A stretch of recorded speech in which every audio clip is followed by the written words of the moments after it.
Muy buenas. Hoy vamos a meternos de lleno con uno de los conceptos clave de la sintaxis española, el complemento del nombre. Sé que el nombre puede sonar un poco a libro de texto, pero vamos a ver que es mucho más sencillo de lo que parece. Con las claves correctas vais a ver que es una pieza fundamental y sobre todo súper lógica de nuestro idioma. Así que vamos al lío, que la idea es dominarlo por completo.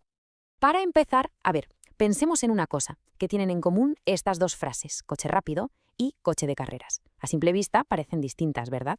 Una usa un adjetivo, rápido, y la otra una estructura con preposición, de carreras. Pero, en el fondo, las dos están haciendo exactamente el mismo trabajo. Nos están dando más información sobre el sustantivo coche. Nos dicen cómo es o de qué tipo es. Y esa precisamente es la esencia del complemento del nombre. Venga, pues vamos a empezar por el principio como tiene que ser. Antes de ponernos a buscarlo o a distinguirlo de otras cosas, tenemos que tener súper claro qué es exactamente.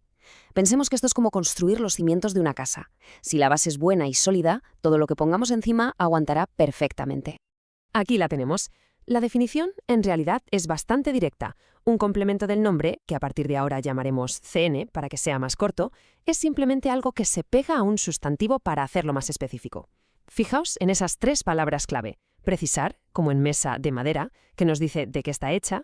Limitar, como en el libro de la estantería, no hablamos de cualquier libro, sino de uno concreto.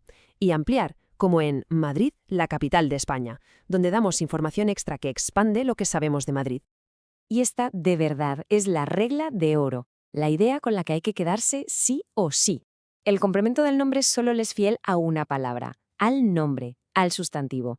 Jamás, bajo ningún concepto, va a depender de un verbo. En el ejemplo de el libro de historia, la parte de historia solo tiene sentido porque nos está diciendo algo sobre el libro. Si quitamos la palabra libro, la expresión de historia se queda ahí, flotando, sin sentido. Depende totalmente del sustantivo para existir. Vale, perfecto. Ya sabemos qué es. Ahora vamos a la parte práctica, a la que nos va a servir para analizar oraciones de verdad. ¿Cómo lo encontramos sin dudar? Pues vamos a ver una técnica que funciona prácticamente siempre. Es como si tuviéramos una caja de herramientas especial para encontrar cualquier CN que se nos esconda en una frase. Aquí está la magia. El truco es muy fácil. Primero, encontramos el sustantivo que manda en el grupo de palabras. Y luego, sin más, le hacemos una de estas preguntas. Si la respuesta está justo después, bingo, ya lo tenemos. Por ejemplo, en el miedo a la oscuridad, el sustantivo es miedo. Le preguntamos, ¿miedo a qué? Respuesta, a la oscuridad.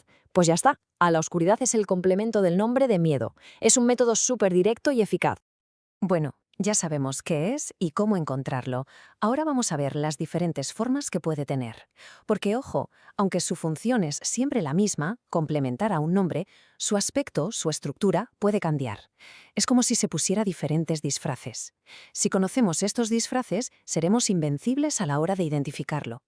Aquí tenemos los tres grandes grupos. El más habitual, el que nos vamos a encontrar hasta en la sopa, es el que empieza con una preposición, como casa de madera o viaje a Europa. Luego tenemos el formato de adjetivo, como en casa grande. Aquí el adjetivo funciona como CN porque su única misión es calificar al nombre, va directamente con él. Y por último, la aposición, que es un caso curioso, un sustantivo que se pone al lado de otro para explicarlo, como en el río Paraná. Paraná nos dice exactamente de qué río estamos hablando. Y dentro de la posición, mucho cuidado porque hay una diferencia crucial que depende de algo tan pequeño como unas comas. La explicativa, que siempre va entre comas, nos da una información extra que podríamos quitar. Si digo mi hermano Pedro vive lejos, estoy dando a entender que solo tengo un hermano y, como aclaración, digo que se llama Pedro. Pero la especificativa, que va sin comas, es vital. El poeta Neruda no es una aclaración, es una forma de decir que, de todos los poetas que hay, hablo de ese en concreto. Las comas, como veis, lo cambian todo. Bueno, llegamos a la parte más importante de todas. Aquí es donde se libran las grandes batallas de la sintaxis y donde aparecen casi todas las dudas. Vamos a aprender a diferenciar el complemento del nombre de otros complementos que son como sus impostores. Se le parecen mucho, pero no lo son. Mucha atención, que esto es clave. Este es el error número 1. Fijaos bien en el ejemplo porque es perfecto para verlo claro. En la primera frase, el libro de la mesa es mío, la parte de la mesa nos dice qué libro es, nos da información del nombre libro. Por tanto, es un CN. Pero en la segunda, dejé el libro en la mesa no nos dice cómo es el libro, sino que nos dice dónde hice yo la acción de dejar. O sea, complementa al verbo dejé. Es un complemento circunstancial de lugar. La misma estructura, pero la función es totalmente distinta según a quién modifica. Entonces, para que no nos la cuelen nunca más, la pregunta del millón que tenemos que hacernos siempre es esta. ¿La palabra o el grupo de palabras que estoy analizando está dando información sobre un sustantivo o sobre la acción del verbo? Si la respuesta es sobre el nombre, es un CN. Si la respuesta es sobre el verbo, será otra cosa, seguramente un complemento circunstancial. Es así de simple y de potente. Y aquí tenemos al segundo gran impostor. Otra vez, la clave es ver de quién depende el complemento. En el miedo a la oscuridad, como ya vimos, a la oscuridad complementa el sustantivo miedo. Pero en tengo miedo a la oscuridad, la cosa cambia. Aquí el verbo no es solo tengo. El verbo es tener miedo a o tener miedo de. Es el verbo entero el que exige esa preposición para tener sentido.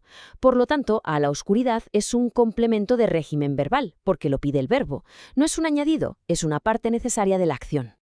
Un apunte rápido, pero que es bueno saber. Un sustantivo no tiene por qué tener solo un complemento. Puede acumular varios para ser cada vez más y más específico. Fijaos en el ejemplo. Las antiguas casas de piedra del pueblo. El núcleo es casas. Pero, ¿cómo son? Antiguas, que es un CN en forma de adjetivo. ¿De qué material son? De piedra, un CN con preposición. ¿Y de dónde son? Del pueblo, otro CN con preposición. 3 complementos diferentes, todos trabajando a la vez para el mismo nombre. Genial. Pues hemos visto la teoría, la práctica y las confusiones más típicas.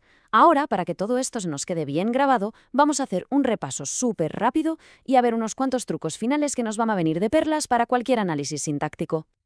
Esta tabla es básicamente la chuleta definitiva. Con un solo vistazo tenemos los principales tipos de complemento del nombre, cada uno con un ejemplo súper claro. El preposicional, que es el más común, ya sea con de o con otra preposición, el adjetival, que es simplemente un adjetivo haciendo su trabajo, y la aposición, ese sustantivo que acompaña a otro. Hay que guardar esta imagen mentalmente. Es un mapa conceptual muy útil. Y para rematar, 4 consejos prácticos, casi un protocolo de actuación. Primero, siempre hay que buscar el sustantivo al que podría estar complementando. Segundo, usar las preguntas clave que vimos antes, son la mejor herramienta. Tercero, un truco para descartar. Si un complemento empieza con preposición, ya sabemos que es imposible que sea un CN de tipo adjetival. Y cuarto, la prueba de fuego. Si lo quitamos de la frase y el sustantivo se queda como más general, más vago, entonces será un complemento del nombre seguro. Y con todo esto, os dejo un último desafío para que pongáis a prueba todo lo que hemos visto.